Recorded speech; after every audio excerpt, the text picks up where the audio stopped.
Assalamualaikum warahmatullahi wabarakatuh. Perkenalkan, nama saya Julistrio Amanda. Di sini saya akan menjelaskan tentang pemutusan hubungan kerja.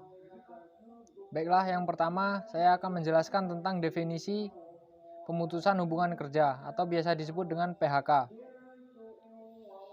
Pemutusan hubungan kerja adalah suatu kondisi atau situasi di mana pekerja tidak bekerja lagi pada instansi atau perusahaan yang bersangkutan karena hubungan kerja telah terputus. Hal ini dapat terjadi karena pengunduran diri, pemberhentian oleh perusahaan, atau habisnya masa kerja. Menurut UU Nomor 13 Tahun 2003, PHK yaitu pengakhiran hubungan kerja karena suatu hal tertentu yang mengakibatkan berakhirnya hak dan kewajiban antara pekerja dan pengusaha. Selanjutnya saya akan menjelaskan jenis-jenis PHK ditinjau dari hubungan yang terputus.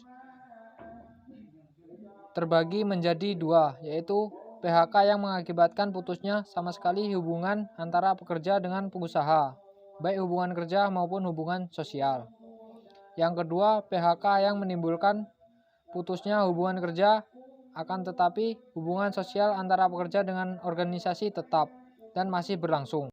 Jenis-jenis PHK ditinjau dari waktu, yang terbagi menjadi dua. Yang pertama sementara dan yang kedua permanen. Untuk yang sementara, alasannya biasanya terjadi dikarenakan yang pertama karyawan harian yang hubungan kerjanya tidak tetap. Yang kedua, karyawan pada perusahaan yang menghasilkan produk musiman. Yang ketiga, karyawan yang terlibat tindak kriminal sehingga sempat ditahan sampai putus pengadilan. Bila terbukti tidak bersalah akan dipekerjakan kembali. Yang permanen, alasannya secara otomatis menyebabkan pekerja akan kehilangan pekerjaan. Resiko PHK bagi perusahaan. Yang pertama, lepasnya karyawan yang sudah berpengalaman dan setia. Yang kedua, terhentinya produksi. Yang ketiga, harus mencari karyawan baru yang belum tentu sesuai harapan. Yang keempat, butuh biaya yang cukup besar untuk mencari penggantinya dengan pelatihan. Yang kelima, kinerja pengganti belum tentu sebaik yang di PHK. Selanjutnya, saya akan menjelaskan tentang resiko PHK bagi ex-karyawan. Terbagi menjadi 5. Yang pertama, penghasilan bagi keluarga berkurang. Yang kedua, berkurangnya kewibawaan dan prestis. Yang ketiga, situasi kurang baik karena ia menjadi pengangguran. Yang keempat, terputusnya relasi dengan teman sejawat. Yang kelima, harus mencari pekerjaan baru. Yang selanjutnya, saya akan menjelaskan tentang penyebab PHK. Yang pertama, PHK atas permintaan sendiri. Pertama, 1. Tingkat kompensasi terlalu rendah. Yang kedua, lingkungan kerja kurang nyaman.